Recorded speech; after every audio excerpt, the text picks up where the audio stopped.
Beatrice Mtetwa received her LLB from the University of Botswana in Swaziland. She moved to Zimbabwe in 1983, where she worked as a prosecutor. Government practices of selective justice led her to establish a private practice specializing in human rights law. She gained recognition for landmark cases challenging sections of Zimbabwe's law and the results of the country's parliamentary elections in 2000. Ms. Mtetwa is particularly noted for her defense of journalists, both local and international. Among those for whom she has won release were detained reporters from London's Sunday Telegraph and the New York Times. Her work has been recognized by prestigious legal and human rights organizations around the world. On Thursday, November 13th, Georgia Tech will present to Ms. Mtetwa the Ivan Allen Jr. Prize for Social Courage. I invite Ms. Mtetwa to the stage.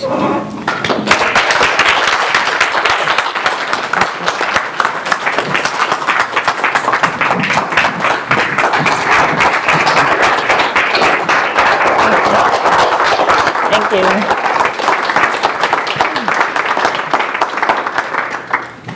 We are also privileged to have with us this evening Lorie Conway, who is the filmmaker for The Rule of Law. She is an independent producer, writer, and filmmaker through her company, Boston Film and Video. She was a Nieman Fellow at Harvard University and served on the Nieman Foundation Advisory Board.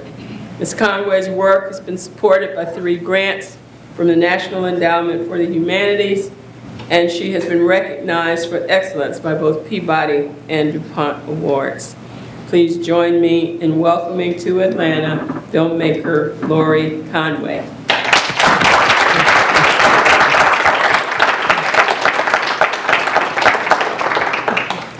I think we are in good position now to welcome also audiences watching via television and webcast on KCE TV in Los Angeles, Link TV, and Amnesty International. You may submit questions for Beatrice and Lorie via Twitter, #AllenPrize. Let us begin. I thought we would start the questioning with a question to you, Lorie, about the film itself. What would you like to share with us about making this important piece? First of all, thank you all for being here this evening and welcoming Beatrice and myself to your campus, which is a lovely place, and it's always a thrill to be involved in something like this and to have the privilege in spending time with people like Beatrice. It's a pretty rare opportunity, and I think what I was most struck with when filming in Zimbabwe is that, first of all, it's a beautiful country. It's seen better days for sure, but yet it's a beautiful place, and that Beatrice and her lovely family strive for normalcy amidst the potential that anything can happen at any time. But there is the sense that people go out to dinner, people do have, girlfriends gathering together, they host dinner parties. There is a sense of normalcy that does transcend this society amidst this Kafkaesque kind of existence that they are faced with daily. And I was so impressed that amidst the craziness and the chaos, there is this very strong community of human rights lawyers like Beatrice, and many of them look to Beatrice for leadership and guidance and inspiration, and she does that day after day after day. And just last week, we were talking at dinner that a human rights lawyer was beaten terribly as he arrived at a protest march, and a journalist was beaten. And both are in the hospital now in Harare. And so, to day after day go through, you know, getting up, going to work, knowing that at any given time, the other shoe can drop in a violent way. And yet Beatrice soldiers on, and amidst it all, you know, is a great mom, loves to cook, loves to dance, loves to shop. And, you know, like I said, tries to maintain this sense of normalcy. And that's what I so enjoyed in my getting to know her and her family, is that they have wonderful values and they have such strong moral compasses to do right by themselves, you know, by their families, and to just believe that someday change and hope will never, the change will come and hope will never, you know, be dismissed, because there will be in their heads a better tomorrow, and that's what they fight for, and you feel that every day when you're there with them. And so what has the reception been like for the film? It's been shown in other places, in Africa, in other places in Europe. What has that reception been like?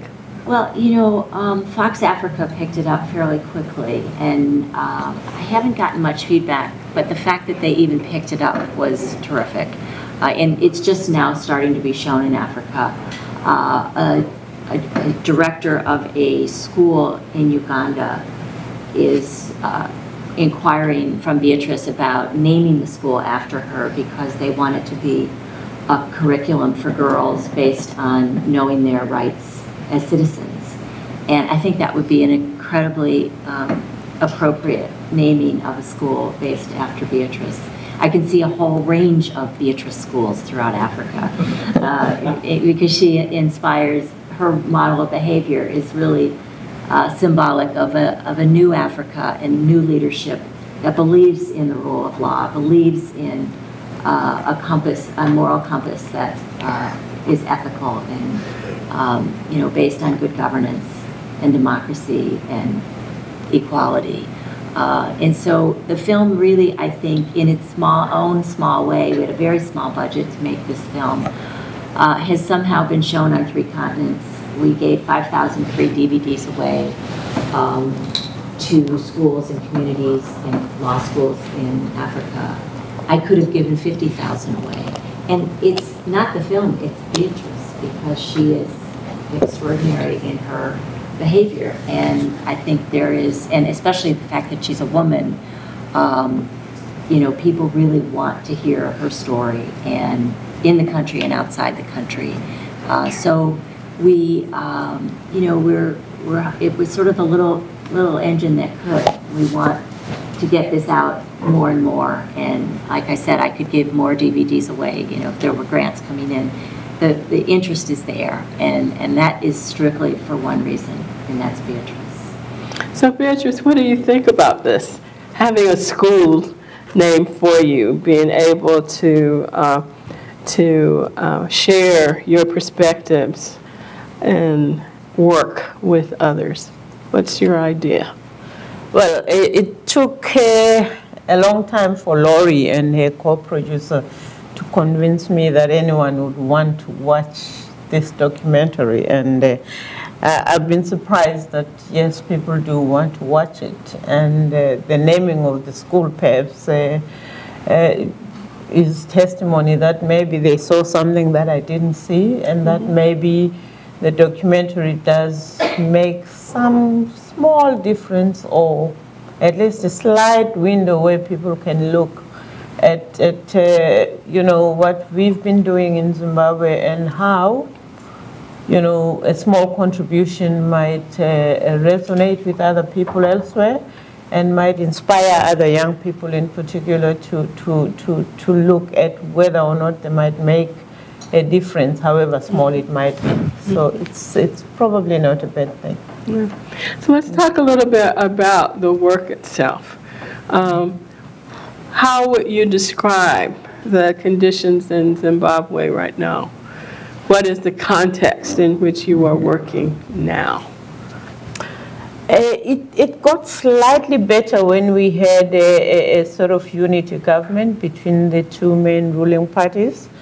That ended last year, And so we're back to a majority of ZANU-PF in parliament. So naturally, some of the gains that were made during the inclusive government are slowly being eroded. And so we're getting more and more, you know, abuses, as you heard Lorie say.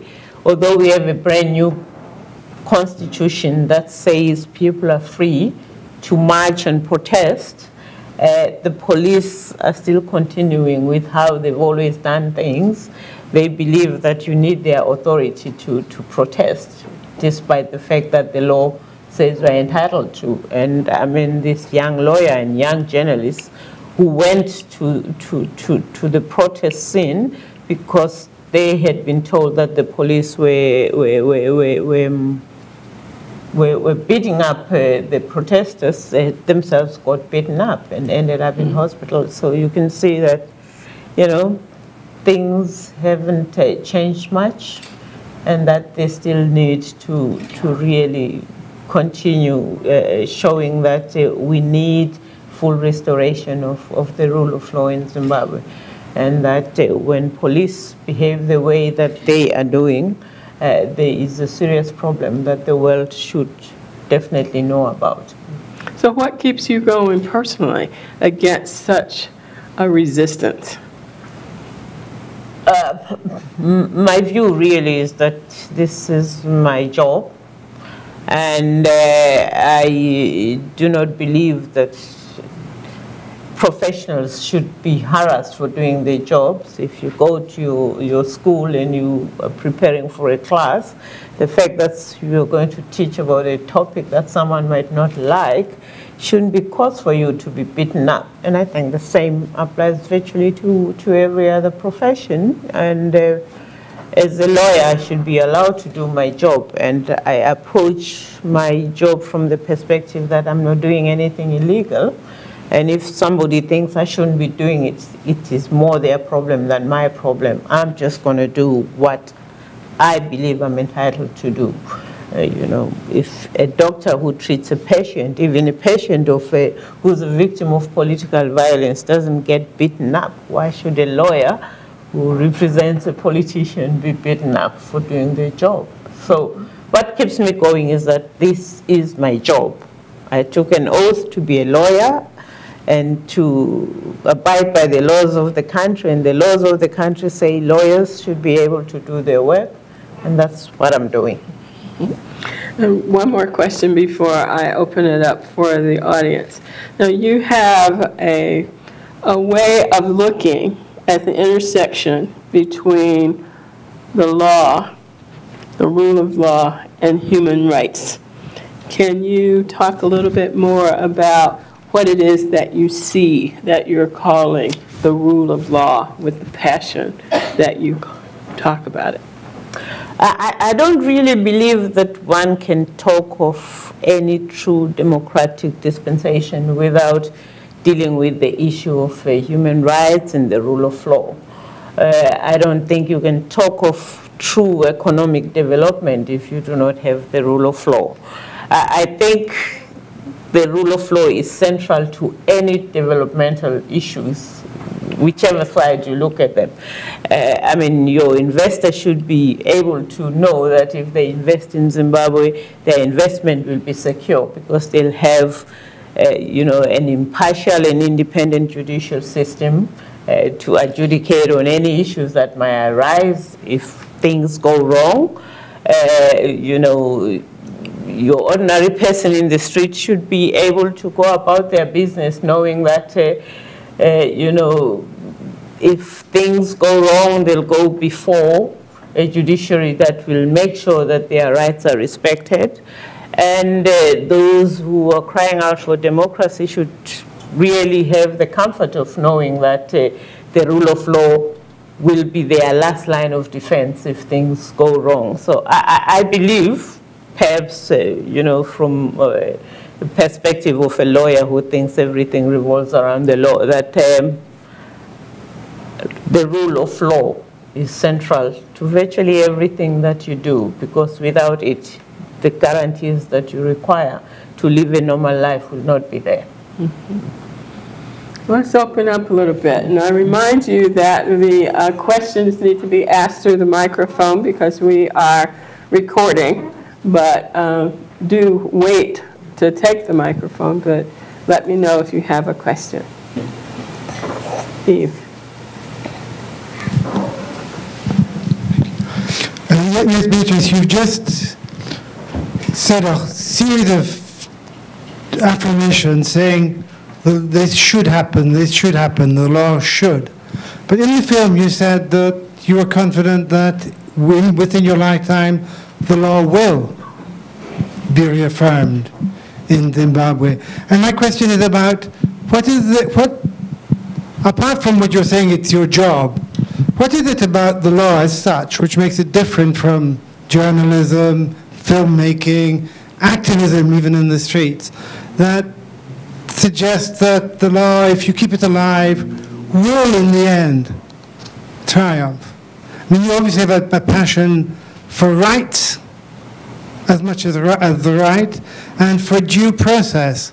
Does the law as a process have the power to reaffirm itself even in a situation where you say that the situation is currently getting worse in Zimbabwe? What is it about the law that makes it different from activism, from journalism, from filmmaking, that keeps you going and keeps you certain that it will triumph? Not that it should triumph, but that it will triumph. Well, I mean, the activism can only happen because you have the protections. And for you to practice as a journalist, if the law is, somebody is trying to prevent you from practicing your journalism, the law should be able to step in and say you do have that right. If you have a constitution that guarantees freedom of expression and access to information, I believe that it is the law that will then guarantee the journalist the right to practice that journalism. It is the law that should guarantee virtually every aspect of everyday life, that people should be able to do what is allowed within the law. The law should be the last line of defense that says you cannot stop a journalist doing his work because the Constitution has provisions that guarantees freedom of the media, freedom of expression, access to information. The law allows free assembly, free association. The law says you shouldn't be clobbered because you are exercising rights that are guaranteed by the Constitution. So I believe that the law connects to virtually every aspect of everyday life, because if someone tries to stop you enjoying those rights, then we should be able to step up and say these are entitlements that cannot be stopped because somebody has a police truncheon that they can use on you. And do you imagine a day in Zimbabwe that law will function in the way that you just described? Well, perhaps not in the sense that it functions beyond the normal, functions that happen everywhere else. I mean, like everything else and everywhere else, there will be limitations here and there. But I imagine that there will be a day when basic rights, certainly first-generation rights that are guaranteed by the Constitution, will be enjoyed, and that the courts will be there to ensure that, those rights are enjoyed without the fear of being harassed. And I do believe that we will have that day. I think we've seen it historically that good always prevails over evil. We saw apartheid crumble, and when we least expected it, we saw the wall in the communist world fall when we least expected it. And there have been many historical examples where the least expected happens, and people's rights are restored, even if for short moments. There was another question. Good evening. Thank you so much for the film and for your work.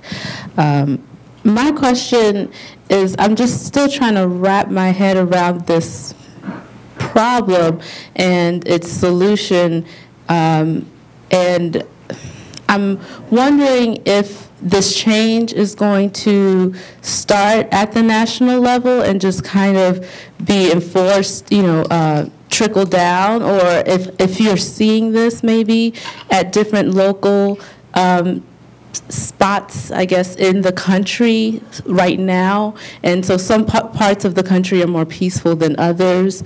Or I just wanted to know what you thought about that. I believe that change can only come from the grassroots. It is when the people demand their rights that you truly will see change. If you allow anything to come from top downwards, then it means you will allow the oppression that we've seen. Because if you think change is going to come up, from up and go downwards, when they don't want you to enjoy that change, the same process will be used. So it has to come from the people. When people protest, they are basically saying, we demand these rights, they are our rights. And you can see that it is the people saying, we want this.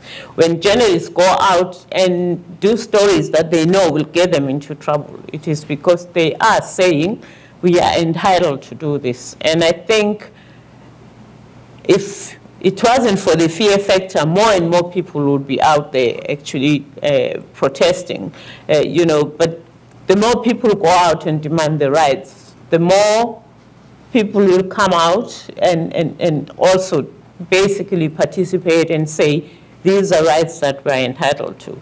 And in a country like Zimbabwe, which has leaders who went out to war to fight for these rights, it always amazes me that it is the very same people now who are suppressing the very rights they went out to fight for in the first place. So I think it is because our leaders also know that what they're doing is not right, that they then resort to physical violence. If they truly believed that, if you protest, you are breaking the law, they would take you to court and take you through due process and let the courts decide whether you've done anything wrong. But when you take the law into your own hands and you mete out the punishment there and there without any due process, it is because you know that if you follow due process, you wouldn't win.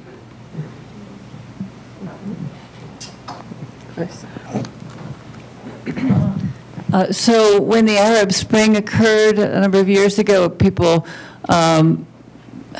credited communications and new social media, new ways of sharing ideas across nationalities, and I'm just wondering about how that is impacting Zimbabwe's population, people on the streets. I'd like to have you put that in the context also of you as a female and the women in Zimbabwe. It does appear as though it's a fairly patriarchal society from what I saw. I don't know, maybe you could expand on that. And people also say then another remedy for many of the world's ills is to educate women. It seemed as though maybe educating everyone, though, was perhaps a bigger need in Zimbabwe, not just women. But so there's two dimensions about connections to the Western world through media and also the role of women in that context. With social media, the economic collapse of Zimbabwe makes it very difficult for everyone to have access to the kind of communication that we are used to in the Western world. So not everybody has a smartphone, not everybody can access the internet, and the penetration of the smartphones is very, very, very low. So at a practical level, it is not that easy for people to communicate with the ease that they communicate with in the West. And the women? The women, African women, despite being downtrodden, are usually the rocks of their families. And they carry those families through all these difficult times. But, you know, when you are in a country that has 80% unemployment, the worry is first and foremost about just putting basics on the table. You know, do you have food for your children? You know, the last thing that the women want to worry about is you know, whether or not they are able to politically participate. Education in Zimbabwe is regarded very, very highly. We have this belief that if you are educated, your problems will simply disappear. But unfortunately, it's the high literacy rate that makes Zimbabweans also look at everything they're going to do and analyze first and foremost and look at, you know, what are the problems. Whereas if they didn't have that education, they'd just go out and throw the stones or do whatever needs to be done if necessary. But like most African societies, you find that when the chiefs are down and the economy is down, you know, the boy child will get preference over the girl child because there's the belief that the girl will get married and go elsewhere and look after other people, whereas there's a belief that the son will remain behind. So yes, we need to ensure that more and more women actually, you know, are educated and that they'll understand that if their kids want to go out and do advocacy work, that they are doing it because it is necessary, that people will not look at the dangers of doing advocacy work ahead of the benefits that might come with that. And, you know, generally I would say Zimbabwe is better than a lot of African countries when it comes to education, and particularly educating the girl child. Certainly more could be done, particularly now when the economy has completely collapsed. Questions here?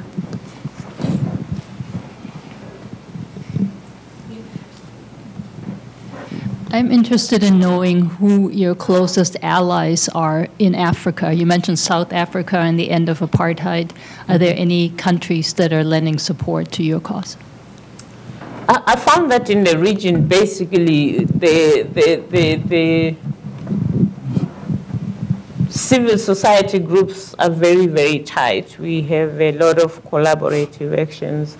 As lawyers, we have the SADC Lawyers Association. I was very involved with it. I was the deputy president of the SADC Lawyers Association until about 2 years ago. It's a grouping of lawyers in the region. So we have this thing that an injury to one is an injury to all. And we are very, very supportive of each other. And in fact, last Monday I had to go to Swaziland because one of the human rights lawyers there is in jail and his case was in court. So we try to work as closely with each other as possible. And we probably the reason I get into trouble the most is that if something happens to me, it's all over as quickly as possible, and that really irritates the government, but it's because of the synergies that we have. Even in Zimbabwe, we have a small but very vibrant civil society grouping which is there for each other. I mean, we have, you know, fast reaction units. If we hear someone has been arrested, we can group immediately and go and see them and try and sort of reduce the dangers by ensuring that people don't go out on their own at night, etc. So I would say in the SADC region, virtually, you know, every country has been extremely supportive. And so on a personal level, then the question might be, the lawyers protect others. Who protects the lawyers? As I say, you know, we work together with all the others. Obviously, if a lawyer gets arrested, we also run around and make sure that they are protected. But I mean, sometimes we had a couple of years ago, we had a very interesting case where two of my colleagues were arrested. They're both lawyers, and when we went to see them in the police cells, the policeman said, "Oh, sorry, they don't need lawyers." Like, why? Said, "Oh, but they are lawyers. The first accused will represent the second accused, and the second accused will represent the first accused. So you guys are not necessary." But we have ensured that the doctors have Doctors for Human Rights, so that, for instance, when we have torture victims, the Doctors for Human Rights understand that torture is completely different from a normal assault, and they'll prepare medical reports that will show that this is torture. We have NGOs that deal with the psychological side of things, where, you know, the lawyer will do the legal work, the medical doctor will do the medical work, the psychologist will say, so that we have a rounded kind of holistic approach to the problem. So we try to look after each other as much as possible, and to ensure that every aspect of a person whose life has been violated is taken care of, at least professionally, and that we have a proper record of all of that. Mm-hmm. And what was it like to defend yourself when you were brought upon charges? At first, of course, everybody was saying it was the most foolish thing to do. As the lawyers will know, the saying is that a lawyer who represents himself or herself as a fool for a client. So everybody was like, not a good idea, but I couldn't get any of the senior lawyers to act for me. And the only people who were very keen to represent me were the young lawyers, who were very, very nervous about it. So the first 2 days were like tentative, because everyone said, okay, we'll allow you to do it maybe for a day or two, and we see whether you're doing it okay. If you're okay, then you can carry on. It actually is not as foolish as it is made out to be, because it has lots of advantages. For instance, when you question the witnesses and they lie, you know immediately that they are lying. You don't have to explain to your lawyer that they are lying because of X, Y, Z. You know immediately. So nothing is lost in giving instructions, and we are able to just, you know, immediately pounce on the aspects which you know are false, and we are able to demonstrate immediately why you say that they are false. So it wasn't so bad, but I had decided that I was going to completely divorce myself. I was not the accused. The accused was separate from me. The accused was my client. I actually referred to the accused when I spoke as a lawyer. I was not there. It was just my client. It just happened that my client was myself. Yeah. Olga, you had a question?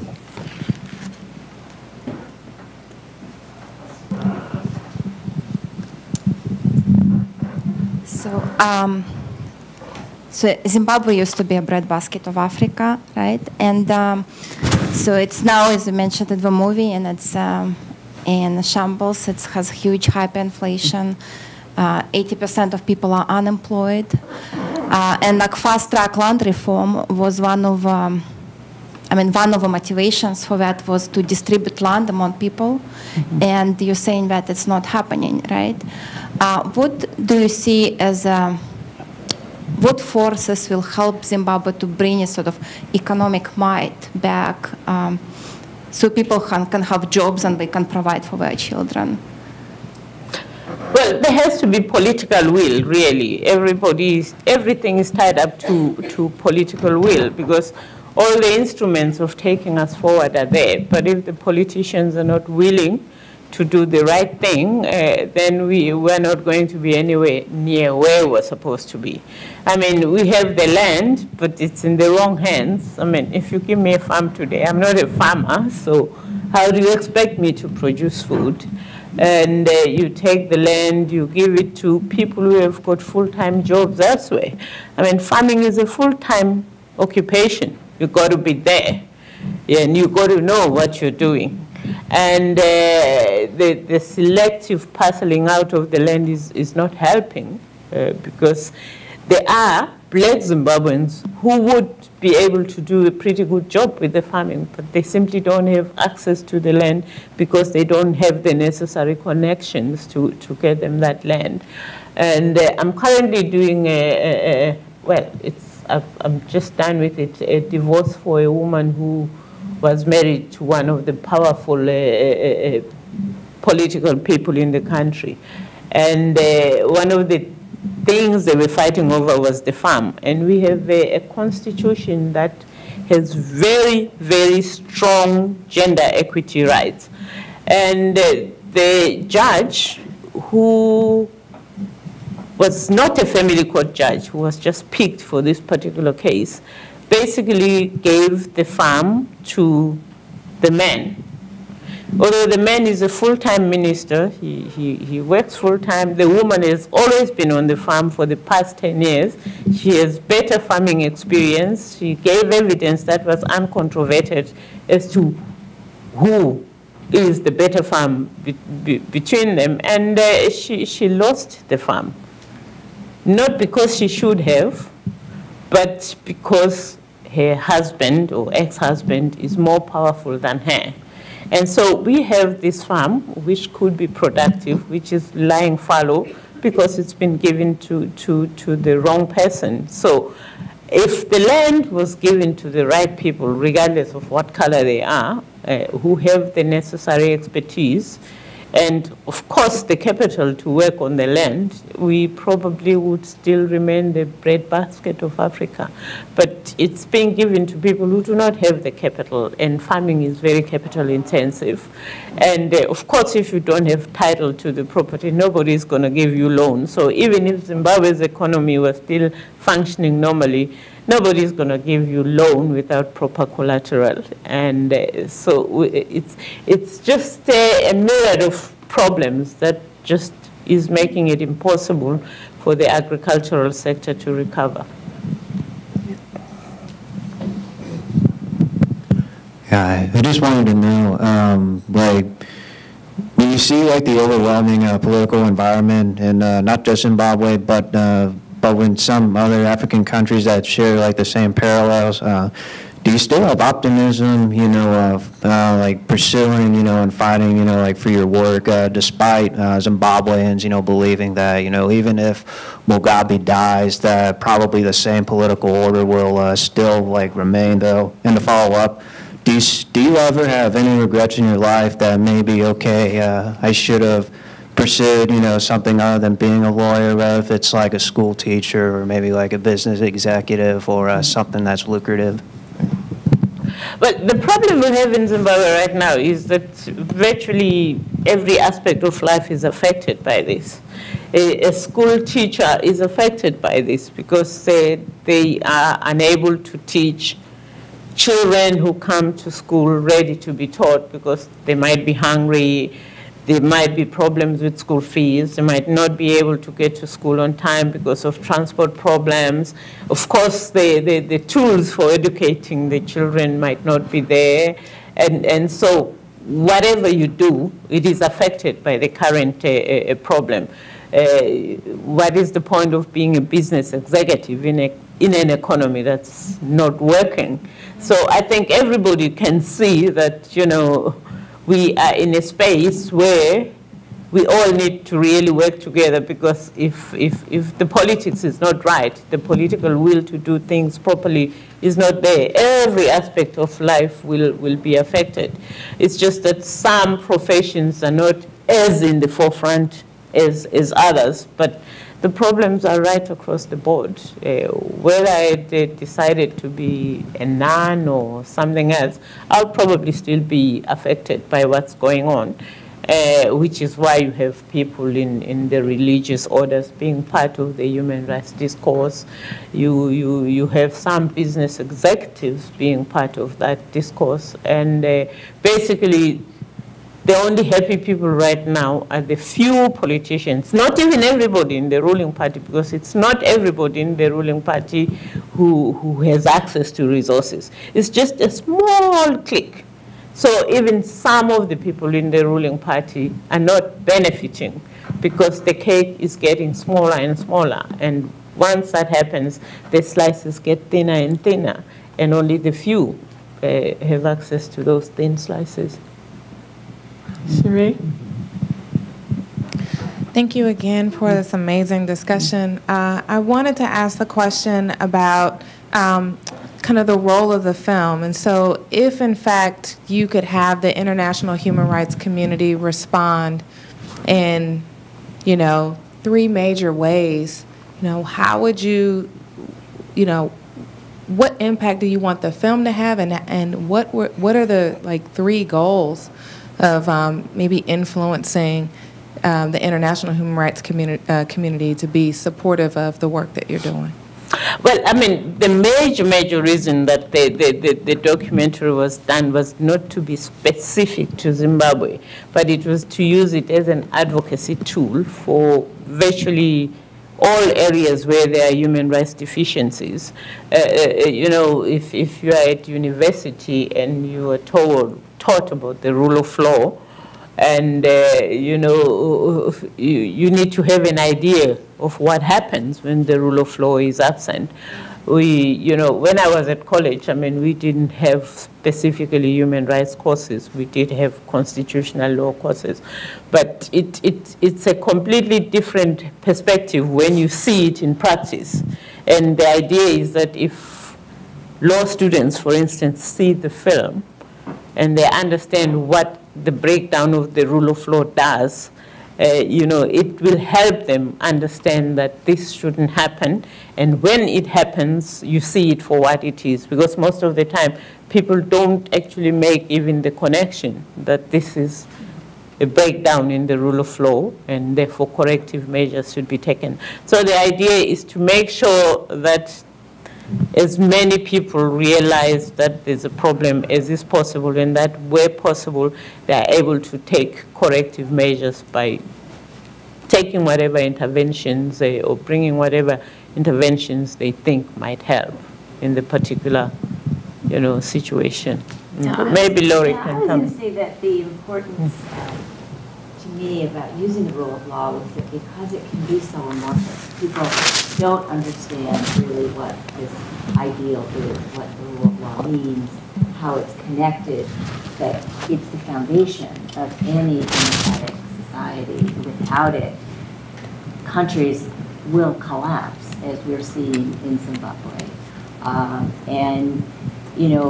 Suddenly when you begin to put pieces together, that if you don't have a rule of law, you don't have any chance at economic prosperity. You don't have public safety. You're not going to have education. You're not going to have, even the ability to feed yourselves, because people with impunity can steal farms. And the irony about this divorce case is the farm that she wasn't given was probably a stolen farm from somebody else.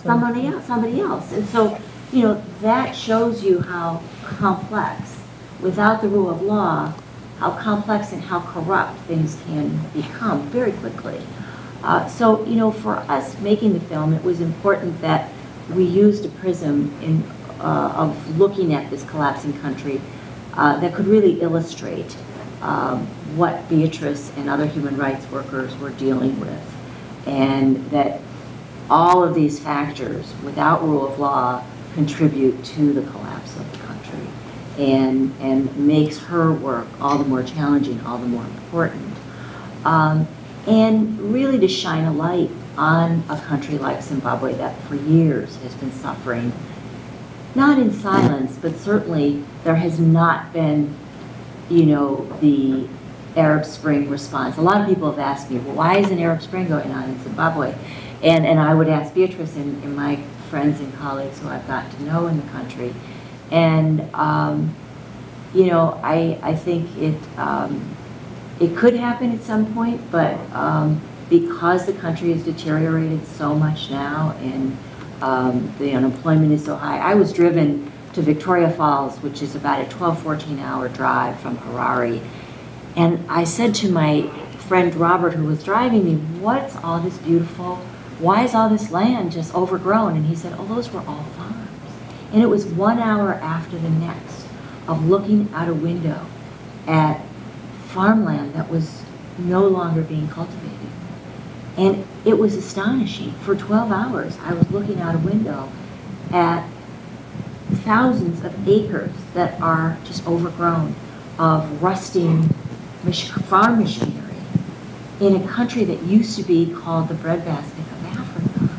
And a can of, or a jar of spaghetti sauce was $8 in the grocery store because everything's imported now. Now, some of that has gotten better since I was there 2.5 years ago. But again, the farms are so, you know, they're not being divided up amongst people who can benefit from them, or certainly not enough. So, you know, it was important for us to really just shine a light on what's going on there, and to use this rule of law as a prism in which, you know, to examine how a country can collapse so deliberately because it doesn't exist, and the impact that it has. Phil? I wonder if you could talk a little bit more about Mugabe himself and how important he's been in creating this situation. And then, for instance, with the emergence of someone like Mandela, did that have any effect in any way? Well, I've never met the man, for a start, so I really don't know him. But I know that the coming onto the scene of Mandela didn't help very much because he took the shine out of him, so it was like there was a bit of competition. Here's this guy who just comes out of jail and everybody is all over him and making everyone else look bad. Unfortunately, the leaders in the region have not really been very helpful in ensuring that they live by some of the principles they've set out for themselves as a bloc in the region. I mean, the SADC has many guidelines on many things. They have principles and guidelines on elections and what ought to be basic, and yet they really do not enforce those principles. You know, they have gender protocols. They have all these protocols that are nice, you know, framed pieces of paper that the Western world actually pays for as and when they prepare them. And nobody looks at their implementation and their enforcement. So the leaders in the region have literally been what I call a trade union of presidents, looking after each other's interests and not basically saying, you know, we have to live by these principles we've agreed to, and that when you do not conduct elections in accordance with the principles we've agreed to, there will be a consequence and some kind of censure. That just isn't there. We'll take two last questions here. My question, and I would like to congratulate you on your award and thank you for the film. Thank you. But as you can see, maybe not, you know, from the TV, our current President Obama. If you look at his hair, it's very, very gray from just dealing with the ins and outs. And I look at you, and you look awesome. And I know, and I know from having to deal with political, the law, and just dealing with, you know, the detriment of you know, of the people there. When you go to the jails and you see sometimes people that are, you know, the underrepresentation that people have, and I look at you, and you know, people say that most black people from America, African American, I just happen to be black, but I'm an American. I cannot identify with Africans, because I don't even know nobody in my family has ever said that we were from Africa, even though I know that is the motherland. But I want to say to you, what do you do and how do you keep yourself looking so awesome, even though you're just, it's got to be something. How do you decompress? Thank you for that compliment. I always say to people, actually, it's not all work and all human rights and no fun. And Lorie and I were just talking at dinner about how we were in New Orleans a couple of years ago, and it was just like a few days before Mardi Gras, and virtually every bar was open all night. So we had our go-karts from bar to bar. I don't know how many bars we went to. Look, I have lots of fun even just doing the work, because just trying to see how you're going to beat the particular situation can be lots of fun. I remember one time we got to the police station when a lot of the political activists had been locked up and beaten up, and they'd just been bussed into the main police station. And when we got to the gate of the central police station, which, by the way, is supposed to be open to everybody 24/7, there were 8 cops armed, and they said, "Which group are you?" We were told the group with Mtetwa shouldn't come in here. And I looked at them, they were all new recruits. None of them knew who Mtetwa was. And I said, "Oh, shame. We just saw Mtetwa's group entering the other side." And they all ran to the other side and we couldn't do it. And so it's a lot of fun. You put in a bit of fun in it. So it's not all gloomy. You have a bit of fun doing it. Even when Andrew Meldrum was deported, and we managed to convince a judge to give us an order not to have him put on the plane and to stop the captain putting him on his plane. And when we got to the airport with the court order, it was, the biblical opening of the sea, because every immigration officer, every security officer just ran and abandoned their stations because nobody wanted to be given that order. and so it was, when we sat down and we looked at it, it was like, wow, that was funny, because, we were able to go right through, but we couldn't get into the plane because they'd already put him there. It has its funny moments. So that sort of, and also you do a lot of running in this job, so maybe that helps. But one thing that you have emphasized now that we haven't said before is that you have had a lot of victories. You've had a lot of victories. And that should be very affirming to you, that the fight is not for naught, that you have managed to do some pretty important things in this work. There was another question. Well, okay, 2 last ones, and then we're going to have to call it a night. Hey, good evening. So, talking from the point of view of the people who were traumatized, what do you think would reduce their fear factor? Like, you're doing so many great things, but people have seen you as well as journalists being arrested and subjected to violence as well. So, what do you think will reduce that fear factor? Is it education? Is it forming more human rights parties? What do you think will help you? I actually think advocacy would be the tool, which was part of the reason we did the film.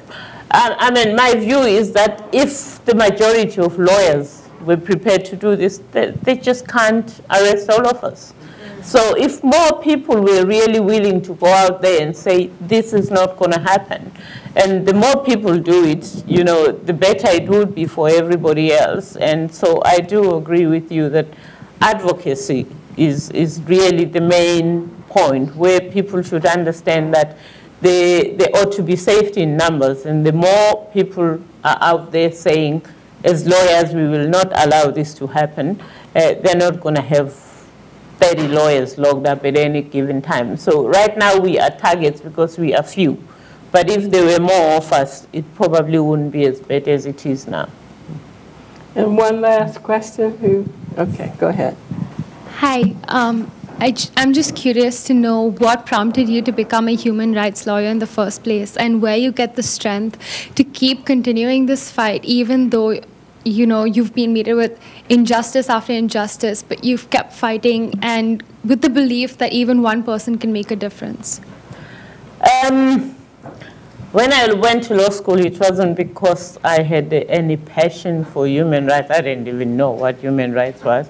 I didn't even know what I would do with the law. I just knew that I didn't want to be certain things. Some of them I couldn't be because I didn't qualify to be them. So in picking out what I could do with the grades that I had, my finger ended up with law, and I went to law school. And it wasn't like I wanted to use the law for something. It just is something that developed as I understood the law and as I saw that, you know, certain violations were going on, and that maybe the law can be used as a tool to stop some of the violations. And it probably was more a mistake that I got into it, not a deliberate, conscious decision. But I think my background might have helped also, because I'm the firstborn in a large family of God knows how many children. And so I, as a child, I had a very, very sort of antagonistic relationship with my father, where I used to really push him to do the right thing and to make sure that we got what we are entitled to, and that his choice of having many women and many children shouldn't impact on our lifestyles and our rights to certain basic standards of living. And so I think in a way that also helped me, because I grew up having to basically negotiate with authority from a very, very early age. And I didn't care very much about the consequences. There were consequences even then, but my attitude was that you can beat me up, but I mean, I'm not going to stop to demand that you pay for my education at a school of my choice, because I have that right. And so that probably influenced my getting into human rights, but it wasn't like conscious. Well, ladies and gentlemen, I think we've had quite a conversation this evening, but I think that the knowledge of what you're doing and how you're doing it and why you're doing it and the impact of your doing it obligates us to. I think that we are obligated to know, and if we know, we're obligated to do. And so advocacy doesn't stop in the countries that surround your country, but it covers us as well. So I hope that we are all encouraged, at least, to be aware of what's going on and to help in our own advocacy to the extent that we can. So thank you very much for coming, and thank our guests for such a wonderful conversation, and our filmmaker for doing just an incredible job in presenting to us an exemplar of rare quality. Thank you.